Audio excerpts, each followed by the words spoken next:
बिस्मिल्लाहिर्रहमानिर्रहीम। Today's topic of discussion is pharma की points. तो आज की इस वीडियो के अंदर फार्माकोलॉजी के इंपॉर्टेंट की पॉइंट्स को स्टडी करने वाले हैं। स्टार्ट करते हैं पहले जनरल फार्माकोलॉजी से। बॉडी का ड्रग के साथ जो एक्शन होता है उसको फार्माकोकाइनेटिक कहते हैं। इसमें एब्जॉर्प्शन, डिस्ट्रीब्यूशन, मेटाबॉलिज्म, एलिमिनेशन आता है। जबकि ड्रग का बॉडी के ऊपर एक्शन है उसको फार्माकोडायनेमिक कहते हैं। ठीक है। और इसमें आप मैकेनिज्म ऑफ एक्शन देते हैं, डोज को देते हैं। जबकि डोज की स्टडी को पोसोलॉजी कहती है। एट्रोपिन को एट्रोपा बेलाडुना प्लांट से निकाला जाता है। मॉर्फिन को ओपियम प्लांट से, डिजिटालिस को फॉक्सग्लोव प्लांट से आइसोलेट किया जाता है। अब ड्रग का वो केमिकल पार्ट या केमिकल कॉन्स्टिट्यूएंट जिसकी वजह से उसके पास थेरापेटिक एक्शन होता है तो उसको एक्टिव प्रिंसिपल कहते हैं। और अगर एक्टिव प्रिंसिपल के साथ एक्सीपिएंट मिला दे तो वो ड्रग कहलाती है। अगर कोई एक्टिव प्रिंसिपल ना हो, सिर्फ एक्सीपिएंट हो, तो उसको प्लेसिबो डमी ड्रग कहते हैं। एल्किलॉइड नाइट्रोजिनस बेसिस होती है जिनका टेस्ट काफ़ी ज़्यादा कड़वा होता है, वाटर के अंदर स्पैरिंगली सॉल्युबल होती है। इनके लास्ट में INE ऐड होता है एल्किलॉइड्स में, लाइक मॉर्फिन, निकोटीन, लोबिलिन है। टर्शियरी एल्किलॉइड्स सॉरी रिलेटिवली अनचार्ज होते हैं जबकि क्वाटरनरी चार्ज होती है। टर्शियरी अल्कलॉइड चूंकि अनचार्ज है तो ये लिपोफिलिक होते हैं, CNS के अंदर एंटर हो जाती है, फॉर एग्जांपल फाइसोस्टिग्मीन। जबकि क्वाटरनरी अल्कलॉइड चार्ज होते हैं, वाटर सॉल्युबल होते हैं, ब्लड ब्रेन बैरियर को क्रॉस नहीं कर पाते। ग्लाइकोसाइड के पास शुगर और नॉन शुगर पार्ट होता है। जो इनका एक्टिव पार्ट है वो नॉन शुगर पार्ट होता है जिसको जानिन बोलते हैं या एक ग्लाइकोसाइड कहते हैं। फॉर एग्जाम्पल कार्डिक ग्लाइकोसाइड में डिजिटालिस या डिजिटॉक्सिन होती है। Okay. First pass metabolism pre systemic metabolism होता है एडमिनिस्ट्रेटिव ड्रग का। फॉर एग्जांपल प्रोपेनोलोल का फर्स्ट पास मेटाबॉलिज्म होता है, लिडोकेन है, इंसुलिन है, नाइट्रोग्लिसरीन है। नाइट्रोग्लिसरीन का फर्स्ट पास मेटाबॉलिज्म काफ़ी ज़्यादा एक्सटेंसिव होता है और गट की वाल के अंदर लीवर के ऊपर होता है। फर्स्ट पास मेटाबॉलिज्म की वजह से बायो अवेलेबिलिटी कम हो जाती है। बायो अवेलेबिलिटी होती क्या है कि the percentage of administered dose that reaches systemic circulation in unchange form, तो उसको बायो अवेलेबिलिटी कहते हैं। इंट्राविनस रूट के लिए बायो अवेलेबिलिटी हमेशा 100% होती है। सबसे ज़्यादा longest duration of action intradermal root का होता है। ओके। जो इनिशियली जब भी हम किसी साइट पे देते हैं तो जो साइट ऑफ एडमिनिस्ट्रेशन से सिस्टमिक सर्कुलेशन तक आना, तो इस पूरे मैकेनिज्म को एब्जॉर्प्शन कहते हैं। एब्जॉर्प्शन के फैक्टर्स बहुत इंपॉर्टेंट है, इसमें से भी सबसे ज़्यादा इंपॉर्टेंट पीएच आता है। जो एसिडिक ड्रग है वो एसिडिक पीएच में से एब्जॉर्ब होती है। जो बेसिक ड्रग है वो अल्कलाइन मीडियम में से एब्जॉर्ब होती है। हेंडरसन हैसलबैग इक्वेशन के मुताबिक जब पीएच और पी के बराबर हो जाती है तो 50% ड्रग आयोनाइज होती है, 50% ड्रग अनआयोनाइज होती है। अब मेटाबॉलिज्म की वजह से या तो ड्रग एक्टिव से इनएक्टिव हो सकती है या लिपोफिलिक से वाटर सॉल्युबल होती है या इनएक्टिव से एक्टिव भी हो सकती है। प्रो ड्रग ऐसी ड्रग होती है जिनकी एक्टिवेशन होनी होती है, यानी इनका कोई ना कोई एक्टिव मेटाबोलाइट प्रोड्यूस होता है। फेज 1 रिएक्शन के अंदर ऑक्सीडेशन, रिडक्शन, हाइड्रोलिसिस हो जाती है। अब जो ऑक्सीडेशन होती है वो माइक्रोसोमल डिपेंडेंट भी हो सकती है या नॉन माइक्रोसोमल होती है। जो माइक्रोसोमल एंजाइम होती है स्मूथ एंडोप्लाज्मिक रेटिकुलम के अंदर, तो वो इंड्यूस हो सकती है। इसकी वजह से स्मूथ एंडोप्लाज्मिक रेटिकुलम की हाइपरट्रॉफी, इनलार्जमेंट हो सकती है। नॉन माइक्रोसोमल एंजाइम माइटोकॉन्ड्रिया के अंदर, साइटोसोल के अंदर और लाइसोसोम के अंदर मौजूद होते हैं। फेज 2 रिएक्शन को कॉन्जुगेशन रिएक्शन कहते हैं। एंजाइम इंड्यूसर के अंदर ग्रेसोफिल्बिन है, कार्बामेजापिन होती है, फेनिटोइन होती है और फिनोबारबिटल, रिफेम्पिन, रिटोनोविर है। जबकि एंजाइम इनहिबिटर के अंदर विटामिन के नहीं, कीटोकोनाजोल होती है, सिमेटिडीन होती है, ग्रेप फ्रूट जूस होता है, वाल्प्रोइक एसिड होता है। अगर आपने एसिडिक ड्रग को एलिमिनेट कराना तो एसिडिक ड्रग को एलिमिनेट कराने के लिए यूरिन को अल्कलाइनाइज बनाना होगा, जबकि बेसिक ड्रग को एलिमिनेट कराने के लिए यूरिन को एसिडिफाई बनाना है। लोडिंग डोज VD के ऊपर डिपेंड करती है, मेंटेनेंस डोज क्लियरेंस के ऊपर डिपेंड करती है। हाफ लाइफ 2 पैरामीटर को डिटरमिन करती है। एक है time to reach steady state concentration और डोसेज इंटरवल। तो हाफ लाइफ से हम 2 पैरामीटर को डिराइव कर सकते हैं। पहला time to reach steady state concentration और दूसरा डोसेज इंटरवल। जो स्टेडी स्टेट कंसंट्रेशन है 3 से लेकर 4 या 4 से लेकर 5 हाफ लाइफ के बाद अटेन हो जाती है। ग्रेडेड डोज रिस्पॉन्स कर्व से हमें जो पैरामीटर मिलता है वो EC50 है, मैक्सिमम एफिकेसी है, KD है। ओके। और ड्रग की सिलेक्टिविटी होती है। जो EC50 है ड्रग की पोटेंसी को नोट करती है, जबकि Emax ड्रग की एफिकेसी को शो करती है। जो पैरामीटर हमें क्वांटल डोज रिस्पांस कर्व से मिलते हैं तो वो ED50, LD50, TD50 therapeutic index, therapeutic window होती है। जो ED50 होती है ये पैरामीटर ऑफ पोटेंसी होता है, जबकि जो रिमेनिंग पैरामीटर होते हैं वो ड्रग की सेफ्टी को इंडिकेट करते हैं। कॉम्पिटिटिव एंटागोनिस्ट की प्रेजेंस के अंदर जो ग्रेडेड डोज रिस्पांस कर्व होती है वो राइट साइड की तरफ शिफ्ट हो जाती है, जबकि नॉन कॉम्पिटिटिव के अंदर वो डाउनवर्ड शिफ्ट हो जाती है। ANS के पढ़ लेते हैं। माइस्थीनिया ग्रेविस की डायग्नोसिस के लिए एड्रोफोनियम है। माइस्थीनिया क्राइसिस और कोलिनर्जिक क्राइसिस को डिफरेंशिएट करने के लिए भी एड्रोफोनियम होती है। ट्रीटमेंट के लिए न्यूस्टिकमिन, पायरिडोस्टिकमिन, एम्बिनोनियम है। जीरोस्टोमिया और शॉकडाउन सिंड्रोम को ट्रीट करने के लिए पाइलोकार्पिन है। ऑर्गेनोफॉस्फेट एंटीडोट एट्रोपिन है। एट्रोपिन का एंटीडोट फाइसोस्टिकमिन है। Non depolarising skeletal muscle relaxant का एंटीडोट न्यूस्टिकमिन होता है। एट्रोपिन की contraindication glaucoma, benign prostatic hyperplasia और चिल्ड्रन के अंदर स्पेसिफिकली हाइपरथर्मिया वाले केस में होती है। मोशन सिकनेस के लिए ड्रग ऑफ चॉइस हायोसियाइन या स्कोपोलामिन होती है। एट्रोपिन का एक्शन आइस के ऊपर 72 आवर्स का होता है। एनाफिलैक्टिक शॉक के लिए ड्रग ऑफ चॉइस एपिनेफ्रिन होती है। अल्जाइमर के लिए रिवास्टिकमिन, जेलेंटामिन, डोनिपेजिल और टेक्राइन है। स्मोकिंग सीजेशन के लिए वेरानिसिलिन होती है। एम्फिटामिन और इफ्यूरिन टैकीफाइलेक्सिस को शो करती है। फियोक्रोमोसाइटोमा के लिए ड्रग ऑफ चॉइस फिनॉक्सीबेंजामीन होती है। नॉन सिलेक्टिव अल्फा ब्लॉकर के अंदर लेविटोलोल, कैल्विडोलोल है। Beta blocker chronic heart failure के अंदर तो उसका मिमोनिक है एमसीबी, मेटाप्रोलोल, कैल्विडोलोल, बिसोप्रोलोल। यूहेम्बिन इरेक्टाइल डिसफंक्शन को ट्रीट करने के लिए इस्तेमाल होती है। अगर मिड्रियासिस है और मिड्रियासिस के साथ कोई साइक्लोप्लेजिया नहीं है, डेट मीन्स सिम्पैथोमिमेटिक यूज़ किया है। लेकिन अगर मिड्रियासिस है उसके साथ साइक्लोप्लेजिया भी हुआ हुआ है, डेट मीन्स कोलिनोलिटिक है, एट्रोपिन है, पैरासिम्पैथोलिटिक है। सॉरी। अब हम स्टार्ट करते हैं सीवीएस की। तो जो डायूरेटिक ग्लूकोमा और एक्यूट माउंटेन सिकनेस को ट्रीट करने के लिए एस्ट्राजोलामाइड होती है। मेटाबॉलिक एल्कलोसिस के लिए भी एस्ट्राजोलामाइड यूज करते हैं। हेपेटिक सिरोसिस के अंदर कॉन्ट्राइंडिकेशन के अंदर एस्ट्राजोलामाइड है, जबकि हेपेटिक सिरोसिस के अंदर जो हम ड्रग यूज करते होते हैं वो नीचे लिखा हुआ आएगा, लाइक पोटेशियम स्पेरिंग डायूरेटिक हो जाएगा। ठीक है, ओके। अब जो एस्ट्राजोलामाइड है कैल्शियम स्टोन के चांसेस को बढ़ा देती है। पल्मोनरी एडिमा को ट्रीट करने के लिए लूप डायूरेटिक फिरोसिमाइड इस्तेमाल करते हैं। पल्मोनरी एडिमा को ट्रीट करने के लिए हम मॉर्फिन भी यूज़ कर सकते हैं। हाइपोकैल्सीमिया को ट्रीट करने के लिए लूप डायूरेटिक होती है।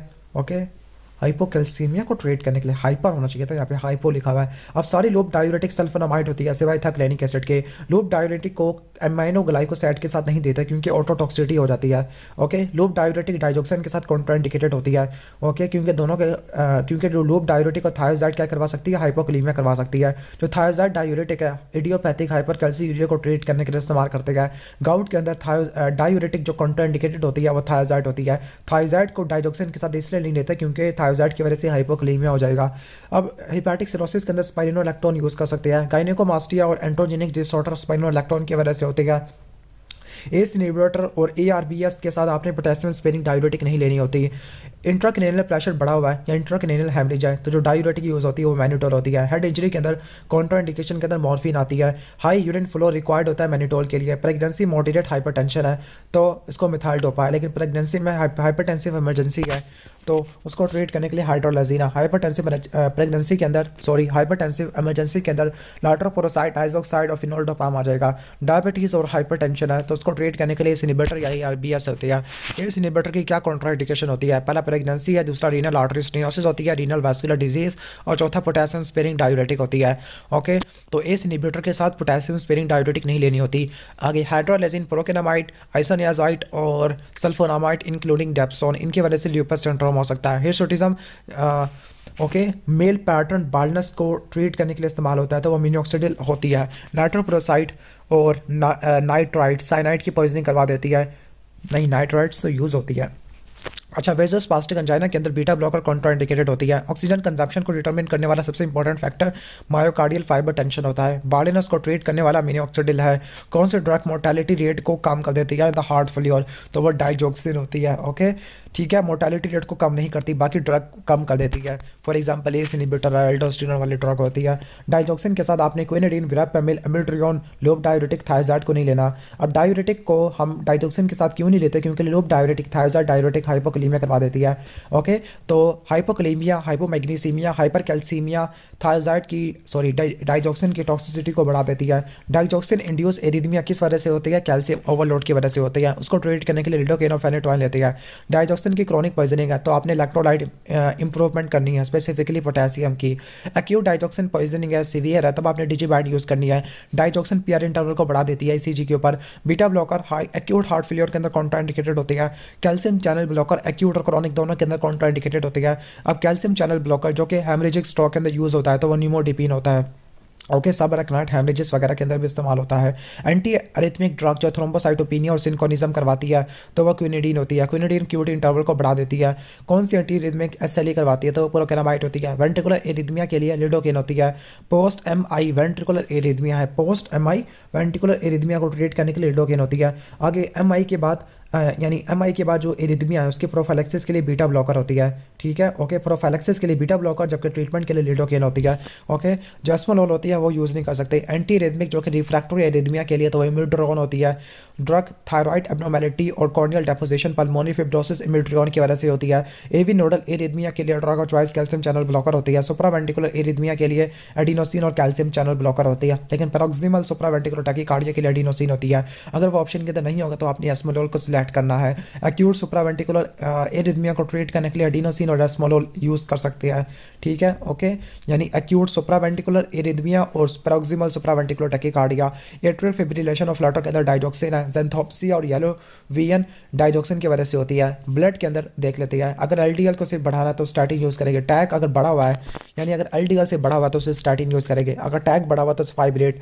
लेकिन अगर एचडीएल कम है, वीएलडीएल ज़्यादा है, एलडीएल ज़्यादा है तो नियासिन यूज़ करेंगे। फाइटोस्टेरोल को कम करने के लिए एजिटिमाइब है। स्टार्टिन की वजह से रेब्डोमाइलोसिस हो सकती है। रेजिन्स की वजह से फैट सॉल्युबल विटामिन की एब्जॉर्प्शन कम हो जाती है। नियासिन गाउट के पेशेंट में कॉन्ट्राइंडिकेटेड होती है। नियासिन हिस्टामिन को रिलीज करवाता है जिसकी वजह से प्लूराइटिस हो सकता है।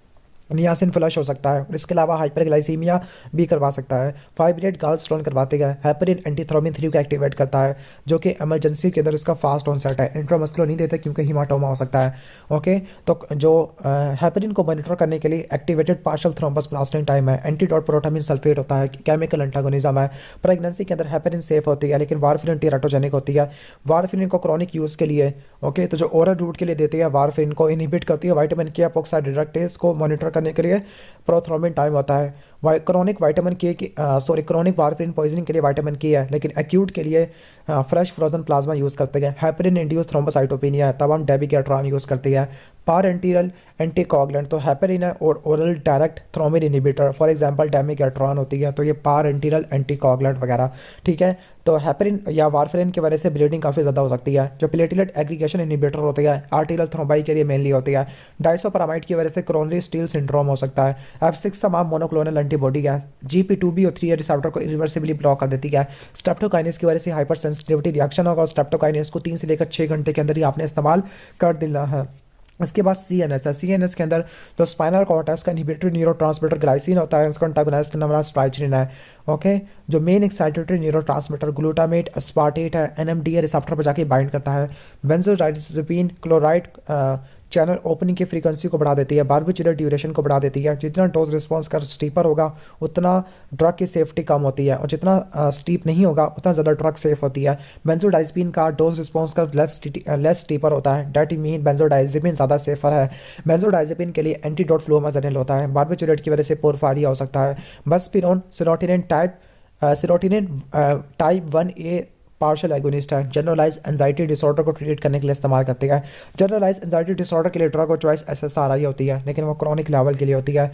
जोलपिडिम और ज़ेलेप्लोन के लिए एंटीडोट फ्लोमाजेनिल है। एक्यूट मेथनॉल पॉइजनिंग की वजह से मेटाबॉलिक एसिडोसिस और रेटिनल ब्लाइंडनेस हो सकती है।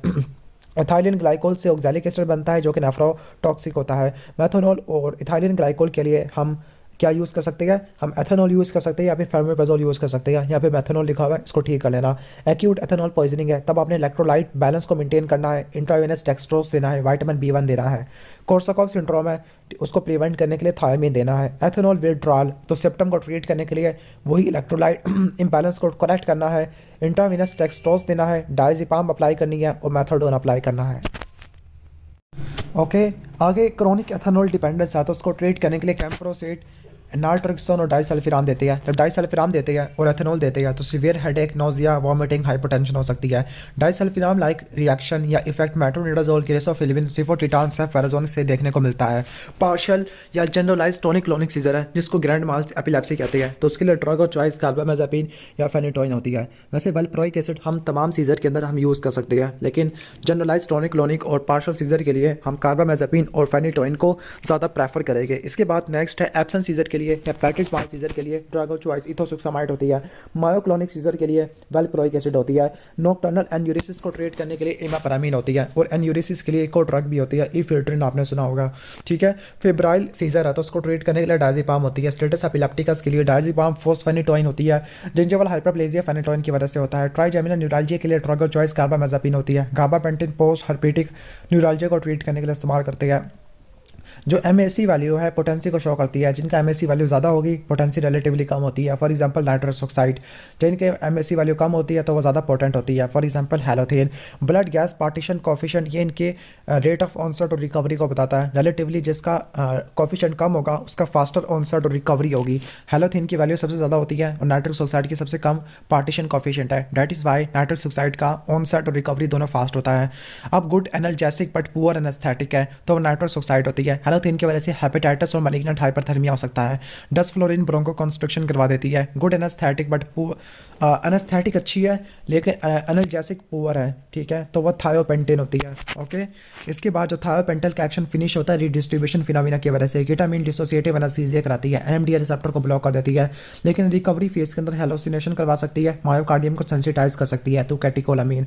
फेंटेनाइल ओपियाइड एनाल्जेसिक, इनके एडवर्स इफेक्ट में चेस्ट वार रिजिडिटी है। फेंटेनाइल कार्डियोथोरेसिक सर्जरी को ट्रीट करने के लिए इस्तेमाल होता है। न्यूरोलेप्टिक एनेस्थीसिया 3 ड्रग को मिलाने से बनता है, लाइक फेंटेनाइल, ड्रोपेरिडोल और नाइट्रस ऑक्साइड। एनेस्थेटिक जिसके लिए कोई एंटीमेटिक की जरूरत नहीं पड़ती तो वो प्रोपोफोल है। फास्टर इंडक्शन होता है, डे सर्जरी के लिए है। लोकल एनेस्थेटिक हम इन्फेक्शन के ऊपर एक्ट नहीं करते क्योंकि यहाँ पर कहती है कि जो चार्ज ड्रग है वो सेल के अंदर एंटर नहीं हो पाती। लोकल एनेस्थेटिक जो एपिनेफ्रिन के साथ मिला के देते हैं अल्फा एगोनिस्ट के साथ, ताकि सिस्टमिक एब्जॉर्प्शन को कम कर सके, डोज को कम कर सके, इफेक्ट को कम कर सके सिस्टमिक लेवल के ऊपर, इनकी डोज को कम कर सके और टॉक्सिसिटी को भी कम कर सके। अब जो फाइबर होते हैं उनकी एनेस्थेसाइज डिपेंड करती है कि उनका डायमीटर क्या है, माइलिनेशन क्या है। सबसे पहले टाइप सी, टाइप बी और फिर टाइप ए होती है। रिकवरी ऑपोजिट डायरेक्शन के अंदर होती है। और सर्जिकल एनेस्थीसिया को चेक करने के लिए कि वाकई बंदा एनेस्थीसिया में गया है या नहीं गया, तो आई लैश रिफ्लेक्स को देखते हैं। ओके, पेन फाइबर सबसे पहले एनेस्थेसाइज होते हैं। स्केलेटल मसल रिलैक्सेंट के अंदर ट्यूबरकुलिन और मिवोकोरियम है, दोनों हिस्टामिन को रिलीज करवाती है। एंटीडोट इनका न्यूस्टिग्विन होता है। जब स्केलेटल मसल रिलैक्सेंट करते हैं तो सबसे पहले smaller muscle like extraocular muscle diaphragm, okay, तो पहले इनकी पैरालिसिस होती है स्मॉलर मसल की, सबसे लास्ट में डायाफ्राम की पैरालिसिस होती है और सबसे पहले डायाफ्राम ही रिकवर करता है। मैलिग्नेंट हाइपरथर्मिया को ट्रीट करने के लिए डेंट्रोलिन होती है। लीवोडोपा और कार्बिडोपा को इसलिए मिला के देती है ताकि सिस्टमिक साइड इफेक्ट कम से कम और डोज कम से कम रिक्वायर हो। जो ड्रग्स डोपामिनर्जिक एगोनिस्ट होती है तो वो ड्रग इंड्यूस साइकोसिस करवा देती है। ब्रोमोक्रिप्टिन डोपामिन एगोनिस्ट होता है। पार्किंसनिज्म है, इसके अलावा हाइपरप्रोलैक्टिनिमिया को ट्रीट करने के लिए इस्तेमाल होता है। ब्रोमोक्रिप्टेन की वजह से इरिथ्रोमिलाल्जिया हो जाएगा। एमेंटाडीन की वजह से लिबिडो रेटिकुलरिस है। एंटीकोलिनर्जिक ड्रग ब्रेडिकाइनेजो को इंप्रूव नहीं कर सकती। एंटीसाइकोटिक ड्रग पॉजिटिव सिम्टम को ट्रीट करती है, जो टिपिकल वाली वो पॉजिटिव को, जबकि नेगेटिव को एटिपिकल आती है। एक्स्ट्रा पिरामिडल सिम्टम रिवर्सिबल होती है, उसको ट्रीट करने के लिए एंटी मस्किनिक ड्रग देती है, ठीक है, स्पेसिफिकली ड्रग इंड्यूस पार्किंसनिज्म को ट्रीट करने के लिए इस्तेमाल होती है। जो टार्डिव डिस्काइनेसिया एंटीसाइकोटिक ड्रग की तरफ से होता है तो उसको ट्रीट करने के लिए हम क्या करती है, ड्रग की डोज को कम कर देती है। अगर हमने एंटीकोलिनर्जिक ड्रग देती है तो टार्डिव डिस्काइनेसिया मजीद प्रेसिपिटेट हो जाएगा, ठीक है, तो एंटीकोलिनर्जिक ड्रग हमने नहीं देनी। लेकिन जो एक्स्ट्रा पिरामिडल सेप्टम उसको मिनिमाइज करने के लिए हमने दे सकते हैं एंटीकोलिनर्जिक ड्रग है। जो एंटीसाइकोटिक ड्रग हाइपरप्रोलैक्टिनिमिया करवा सकती है, ठीक है, टिपिकल वाली कराती है। हेलोपेरिडोल न्यूरोलेप्टिक मैलिग्नेंट सिंड्रोम कराती है। थियोरोडिजिन की वजह से रेटिनल डेपोजिशन होती है। ज़ेप्रासोडन क्यूट इंटरवल को बढ़ा देती है। क्लोजापिन एक ग्रैनुलोसाइटोसिस है, इसको मॉनिटर करने के लिए हम CBC करते हैं। मॉर्फिन पल्मोनरी एडिमा को ट्रीट करने के लिए इस्तेमाल होती है और क्रशिंग पेन को ट्रीट करने के लिए इस्तेमाल होती है। अब तमाम जो ओपियाइड एनाल्जेसिक होती है वो डिपेंडेंस शो करती है, सिवाय कॉन्स्टिपेशन और मियोसिस के लिए। जो मैपेरिडीन होती है वो मिड्रियासिस करवाती है और इसके अलावा वो स्पैज़म नहीं करवाती बिलियरी ट्रैक का, क्योंकि ये एंटी मस्करीनिक होती है। ओके, तो ओपियाइड की पॉइजनिंग के अंदर जो साइन और सिम्टम होते हैं वो पिन पॉइंट पीपल होता है। एक्यूट ओपियाइड ओवरडोज के लिए नैलॉक्सोन है। डेक्स्ट्रोमेथोर्फन कोडीन काफ़ी इस्तेमाल होती है। लोपिरामाइड डाइफिनॉक्सलेट ये इस्तेमाल होती है डायरिया के लिए। जो TCA है लाइक इमापेरामिन यूरिनरी अर्जेंसी के लिए यूज़ होती है। क्लोमिपेरामिन ऑब्सेसिव कंपल्सिव डिसऑर्डर को ट्रीट करने के लिए इस्तेमाल होती है, लेकिन SSRI ड्रग को चॉइस होती है। डिलॉक्सटिन क्रोनिक न्यूरोपैथिक पेन के लिए होती है। हाइपरटेंसिव इमरजेंसी हो जाएगी जब मोनोअमीन ऑक्सीडेज इनहिबिटर को TCA के साथ ले लेंगे। और सीरोटोनिन सिंड्रोम हो जाएगा जब मोनोअमीन ऑक्सीडेज इनहिबिटर को SSRI के साथ ले लेंगे। अब SSRI है, ओके, तो इनका सेक्सुअल डिसफंक्शन होता है, स्लीप डिसऑर्डर होती है, सीजर है, सीरोटोनिन सिंड्रोम है, तो ये इनके साइड इफेक्ट है। फ्लोक्सिटिन का सबसे ज़्यादा ड्रग इंटरेक्शन होता है, ये मेटाबॉलिक इनहिबिटर है। ड्रग ऑफ चॉइस फॉर साइफिलस तो benzathine form of penicillin G होती है। अल्टरनेटिव टेट्रासाइक्लिन होती है। स्टाफिलोकोकस ऑरियस सेंसिटिव है, तब आपने ठीक है, तो मेथिसिलिन, नेफेसिलिन, ऑक्सासिलिन है। लेकिन अगर मर्सा है तब आपने वेनकोमाइसिन, अगर वेनकोमाइसिन से भी रेजिस्टेंस है तब लिनाजोलाइड, डेप्टोमाइसिन और स्टेप्टोग्रामिन यूज़ कर सकते हैं। मेनिंजाइटिस के लिए ड्रग ऑफ चॉइस सेफ्ट्रियाक्सोन होती है। गोनोरिया के लिए सेफ्ट्रियाक्सोन या सेफेक्सिम है। सेफ्ट्रियाक्सोन इंट्रामस्कुलर देते हैं, सेफेक्सिम ओरल देते हैं। अल्टरनेटिव टेट्रासाइक्लिन, स्पेक्टिनोमाइसिन या फिर सिप्रोफ्लॉक्सासिन, ओफ्लॉक्सासिन आ जाती है। एस्ट्री नाम सिर्फ ग्राम नेगेटिव एरोब के अगेंस्ट इफेक्टिव होती है, ग्राम पॉजिटिव या एरोब्स के अगेंस्ट किसी काम की नहीं होती। वैनकोमाइसिन ग्राम पॉजिटिव ऑर्गेनिज्म के लिए अगेंस्ट होती है। अब जो एटिपिकल होते हैं, ठीक है, लाइक क्लैमिडिया, रिकेट्सिया, माइकोप्लाज्मा, इसको ट्रीट करने के लिए टेट्रासाइक्लिन होती है, डॉक्सीसाइक्लिन होती है। आगे जो रिकेट्सिया की वजह से रॉकी माउंटेन स्पॉटेड फीवर है, उसको ट्रीट करने के लिए डॉक्सीसाइक्लिन होती है। लेकिन टेट्रासाइक्लिन को मिल्क या एंटी एसिड के साथ नहीं मिला के लेते, क्योंकि इनकी एब्जॉर्प्शन मिनिमाइज हो सकती है। कॉर्निबैक्टीरियम डिप्थीरिया के लिए ड्रग और चॉइस एरिथ्रोमाइसिन होती है। क्लोराम्फेनिकोल की क्या काजेज होती है? तो क्लोराम्फेनिकोल की वजह से ग्रे बेबी सिंड्रोम हो सकता है, ए प्लास्टिक एनीमिया हो सकता है। क्लिंडामाइसिन की वजह से सोडोमेम्ब्रेनस कोलाइटिस है, उसको ट्रीट करने के लिए मेट्रोनिडाजोल, रिफैक्सामिन, वैनकोमाइसिन, फ्लोडोक्सामाइसिन, ये चीज़ें आना शुरू हो जाती है। अमाइनोग्लाइकोसाइड की oxygen dependent Uptake transport system है, दैट इज वाई ये एनारोब्स के अगेंस्ट किसी काम की नहीं होती। अमाइनोग्लाइकोसाइड के पास क्यूरेटिव लाइक इफेक्ट होता है, that is why aminoglycoside are contraindicated with a loop diuretic. Streptomycin TB, tularaemia, bubonic plague को ट्रीट करने के लिए इस्तेमाल होती है। डॉक्सीसाइक्लिन लाइम डिजीज को ट्रीट करने के लिए इस्तेमाल होती है। सल्फोनामाइड के मोस्ट कॉमन एडवर्स इफेक्ट होती है हाइपर सेंसिटिविटी है। सल्फोनामाइड क्रिस्टल यूरिया करवा देती है, उसको ट्रीट करने के लिए अब ज़्यादा वाटर की इनटेक करते हैं। कॉट्रीमॉक्साजोल में ट्राइमेथोपेरिम सल्फामिथोक्साजोल है, वो ड्रग को चॉइस होती है टॉक्सोप्लाज्मोसिस के लिए, निमोसिस कैलिनेई के लिए। टाइफाइड और साल्मोनेलासिस को ट्रीट करने के लिए सिप्रोफ्लॉक्सासिन है। रिस्पिरेटरी फ्लोरोक्विनोलोन के अंदर थर्ड जनरेशन आना शुरू हो जाती है। ओके, कार्टिलेज की एब्नॉर्मेलिटी फ्लोरोक्विनोलोन की वजह से होती है। नियोमाइसिन एब्डोमिनल सर्जरी के अंदर देते हैं ताकि गट को प्रिपेयर कर सके, नॉर्मल फ्लोरा को सप्रेस कर सके। आगे टीबी के लिए ड्रग्स की कॉम्बिनेशन यूज़ करते हैं ताकि एफिकेसी को बढ़ा सके, एमरजेंस जो रेजिस्टेंस है उसकी एमरजेंस को डिले कर सके। आइसोनियाजाइड विटामिन B6 का एक्सक्रीशन करा देती है, विटामिन B6 की डेफिशिएंसी है तो उसकी वजह से पेरिफेरल न्यूरोपैथी हो जाती है। आइसोनियाजाइड और रिफैम्पिन प्रोफाइलैक्सिस के लिए इस्तेमाल होती है। फर्स्ट चॉइस आइसोनियाजाइड होती है। रिफैम्पिन की वजह से बॉडी की सिक्रेशन, चाहे वो यूरिन है, टीयर है, फीसिस है, स्लाइवरी सिक्रेशन है, ऑरेंज हो जाती है। एथेम्ब्यूटल ऑप्टिक न्यूराइटिस करवाती है, रेड ग्रीन कलर ब्लाइंडनेस करवाती है। पिराजिनामाइड की वजह से पॉलीआर्थराल्जिया हो सकता है। वेजाइनल और इसोफेजियल कैंडिडियासिस के लिए फ्लूकोनाजोल होती है। क्रिप्टोकोकल मेनिंजाइटिस के लिए भी फ्लूकोनाजोल होती है। एम्फोटेरिसिन भी कोकाइडियोट्स के लिए होती है। नेफ्रोटॉक्सिटी ऑफ एम्फोटेरिसिन बी को मिनिमाइज करने के लिए लाइपोसोमल फार्मूलेशन देते हैं या सलाइन के साथ लेते हैं, या फिर इसको हम फ्लूकोनाजोल के साथ ले लेते हैं। नेल फिंगर इन्फेक्शन के लिए टर्बिनाफिन ड्रग को चॉइस होती है। सुकैलिन एपॉक्सीडेज इनहिबिटर होती है। टर्माटोफाइट्स के लिए ग्रेसोफिल्मिन यूज करते हैं, माइक्रोटिब्यूल की पॉलीमराइजेशन को इनहिबिट कर देती है। निस्टैटिन ओरल या म्यूकोजल कैंडिडियासिस को ट्रीट करने के लिए इस्तेमाल होती है। वोरिकोनाजोल की वजह से विजुअल डिसफंक्शन होता है। जेंसिक्लोविर साइटोमेगालोवायरस रेटिनाइटिस को ट्रीट करने के लिए इस्तेमाल करते हैं। ए साइक्लोविर हर्पिस सिम्प्लेक्स वायरस के लिए, ए साइक्लोविर की वजह से नेफ्रोटॉक्सिटी हो सकती है। नीडल स्टिक इंजरी एड्स वाले पेशेंट के अंदर हो रही है तो वो ज़िडोवेडिन है। ओके, प्रेग्नेंट वुमेन है तो pregnant AIDS patient and to prevent vertical transmission, तो ज़िडोवेडिन को यूज़ करना चाहिए ताकि वर्टिकल ट्रांसमिशन ना हो सके। चलो, डाइडानोसिन की वजह से पेनक्रियाटाइटिस होता है। एमेंटाडीन M2 चैनल पर जाके बाइंड करती है, कोटिंग को बिलोंग कर देती है। प्लाज्मोडियम वाइवेक्स और ओवेल की वाइवेक्स और वाइवेल लिखा हुआ है तो इनकी रेडिकेशन के लिए प्राइमाक्विन यूज़ करती है। टिश्यू सिजेंटिसाइड है। प्लाज्मोडियम फैल्सिपेरम सेंसिटिव है तो क्लोरोक्विन है, लेकिन अगर रेजिस्टेंस है तो क्विनिन या मेफ्लोक्विनिन। लेकिन मल्टी ड्रग रेजिस्टेंस है तब डॉक्सीसाइक्लिन आर्टिमिथर यूज़ करने हैं, ये तो ट्रीटमेंट में है।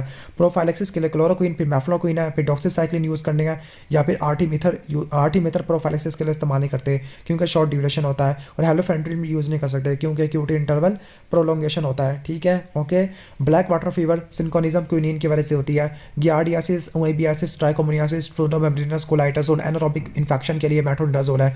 लिशमीनियासिस के लिए स्टेबाग्लूकानेट इस्तेमाल करती है। टेप वार्म के लिए निक्लोसामाइड और प्राजिक्विंटल भी आ जाती है। ओके, राउंड वार्म के लिए अल्बेंडाजोल होती है। ओके, वैसे राउंड वार्म को हम क्या बोलते हैं? एस्कैरिस वगैरह। साइक्लोफॉस्फामाइड, इफॉस्फामाइड की वजह से हेमरेजिक सिस्टाइटिस होता है, वाटर का यूज़ ज़्यादा करना है। डॉक्सोरोबाइसिन, डानोरोबाइसिन की वजह से कार्डियोटॉक्सिटी होती है। बिलियोमाइसिन, बुसल्फेन की वजह से पल्मोनरी फिब्रोसिस होती है। एंटी कैंसर ड्रग का जो साइड इफेक्ट होता है वेलोपीकिया, स्टोमेटाइटिस, बोन मैरो सप्रेशन होती है। स्पिंडल पॉइजन, विनक्रिस्टिन, विनब्लास्टिन होती है। विनकाल्किलाइड होती है। मिथोट्रेक्सेट की पॉइजनिंग को रिवर्स करने के लिए लिकोवरिन देते हैं। लिकोवरिन थाइमेडिलेट की सिंथेसिस के कौन सी फ्लोरोयूरेसिल की टॉक्सिसिटी के अंदर भी देते हैं। ओके, साइक्लोफॉस्फामाइड की टॉक्सिसिटी को मिनिमाइज करने के लिए मैसना यूज़ करते हैं। जेमसिटाबिन पैनक्रियाटिक कैंसर को ट्रीट करने के लिए ड्रग और चॉइस होती है।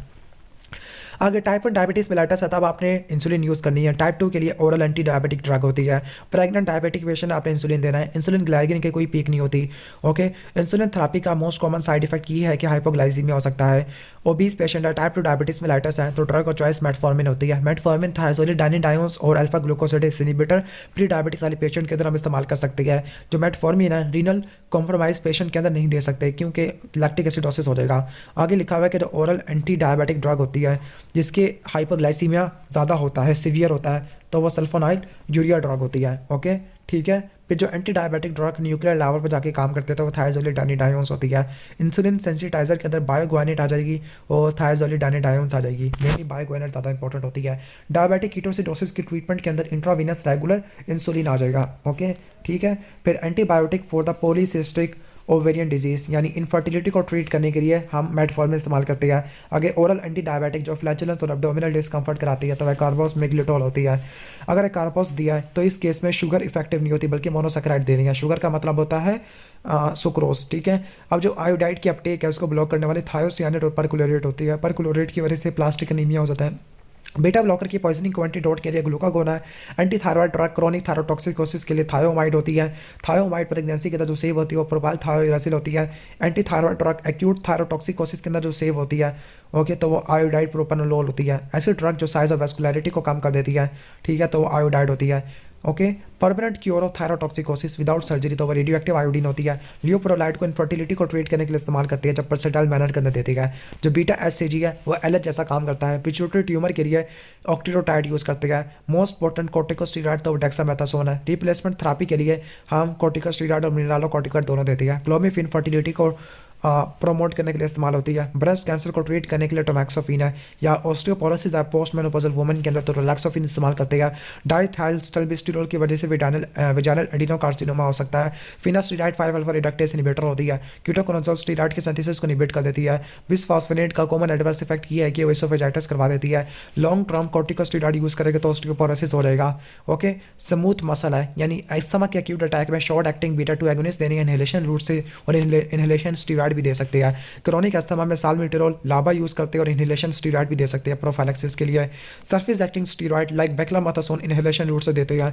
बीटा 2 एगोनिस्ट कार्डिक पेशेंट के अंदर नहीं दे सकते बल्कि हम एंटी मस्कुलिनिक ड्रग देते हैं। सीओपीडी के अंदर इप्राट्रोपियम और टीओट्रोपियम प्रेफर करते हैं।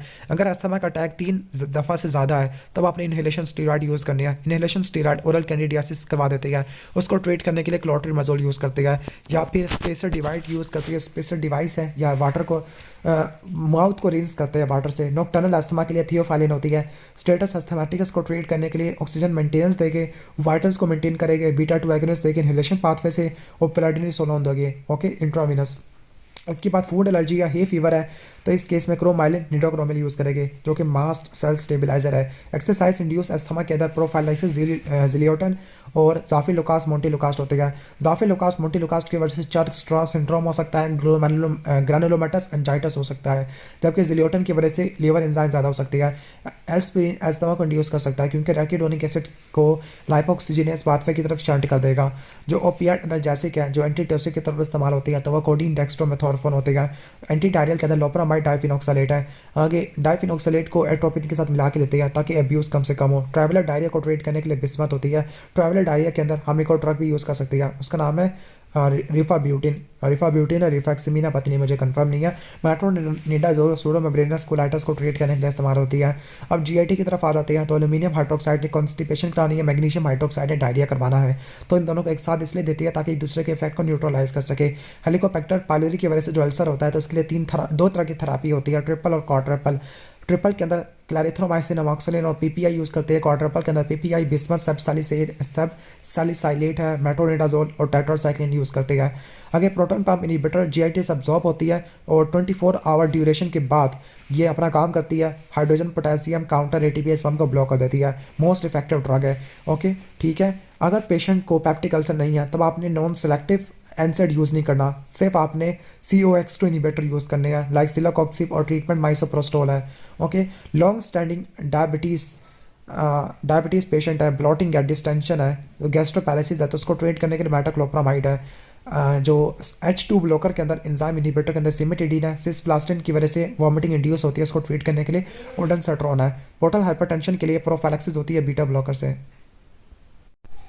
ओके। अगर पोर्टल हाइपरटेंशन है और रप्चर होने का नुकसान है तो ऑक्सीडाइड यूज़ करना है। सुक्रलफेट म्यूकोजल प्रोटेक्टिव एजेंट है। पिरेंजेपिन M1 सिलेक्टिव एंटागोनिस्ट होती है। एक्स्ट्रा पिरामिडल या पार्किंसन लाइक इफेक्ट मेटाक्लोप्रामाइड की वजह से होती है। मेटाबॉलिक एसिडोसिस है वो सोडियम कार्बोनेट की वजह से होती है। ओके। दो एंटी डायरियल ओपियाइड के अंदर लोप्रामाइड और डाइफिनॉक्सिलेट आती है। न्यूरोकाइनिन 1 एंटागोनिस्ट एंटी एमेटिक के अंदर एंटी एमेटिक एजेंट के तौर पर यूज़ होते हैं लाइक एप्रापिटेंट है। अब मिक्स टाइम से क्यों है लाइक पेटेंट एक्टर्स आर्टेरोसिस उसको मेंटेन के लिए माइसोप्रोस्टोल और क्लोज करने के लिए इंडोमेथासिन यूज़ करते हैं। लेटानोप्रोस्ट ग्लूकोमा के अंदर इस्तेमाल करते हैं। माइसोप्रोस्टोल अबॉर्टिफेसेंट है जो माइसोप्रोस्टोल म्यूकोजल प्रोटेक्टिव एजेंट है।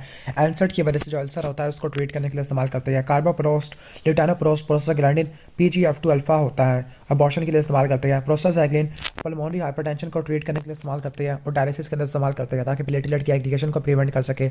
एस्पिरिन इरिवर्सिबली जाके बाइंड करती है। एस्पिरिन क्लोन की कैंसर को प्रिवेंट कर सकती है। एस्पिरिन के पास जीरो ऑर्डर काइनेटिक होता है। एस्पिरिन के डिफरेंट यूज होते हैं डिफरेंट डोज के अंदर। एस्पिरिन की पॉइजनिंग होती है उसको सैलिसाइलिज्म कहते हैं। मेटाबॉलिक एसिडोसिस हो सकती है। ओके। प्रोपियानिक एसिड डेरिवेटिव के अंदर इबोप्रोफेन कीटोप्रोफेन आ जाता है। एस्पिरिन वायरल डिजीज के अंदर दी गई स्पेसिफिकली बच्चों के अंदर तो राइस सिंड्रोम हो जाएगा। फुलमिनेंट हेपेटाइटिस है। एस्टामाइनोफेन के लिए एंटीडोट क्या होता है एनेसिटाइलसिस्टीन होता है। एस्टामाइनोफेन साइक्लोऑक्सीजिनेस टाइप 3 को ब्लॉक कर देता है। स्ट्रॉन्गेस्ट एंटी इन्फ्लेमेटरी एनसेड के अंदर तो वह एंटोमेथासिन होती है। स्ट्रॉन्गेस्ट एनाल्जेसिक तो वो कीटोरोलैक होती है पारेंटिलिल दे सकती है। COX1 जब इनहिबिट होती है तो गैस्ट्रिक अपसेट काफ़ी बढ़ जाता है। हाइड्रोक्सीक्लोरोक्विन की वजह से रेटिनल डैमेज हो जाता है। गाउट के अंदर कोल्चिसिन स्पिंडल पॉइजन है। एलोपिरिनोल को कीमोथेरापी में एडजुवेंट थेरापी के तौर पर यूज़ करते हैं ताकि हाइपरयूरिसीमिया को ट्रीट कर सके। एलोपिरिनोल यूज़ करते हैं तो फिर ज़ैंथीन ऑक्सीडेज एंजाइम इनहिबिट हो जाएगा और ज़ैंथीन ऑक्सीडेज एजोथियोपिरिन और 6 मार्केप्टोपिरिन को मेटाबोलाइज करता है तो इन दोनों की टॉक्सिसिटी बढ़ जाएगी। अगर आपको वीडियो अच्छी लगी है तो वीडियो को लाइक कर देना। चैनल पर नहीं हो तो सब्सक्राइब कर देना। मिलते हैं नेक्स्ट वीडियो के अंदर। तब तक के लिए अल्लाह हाफिज़।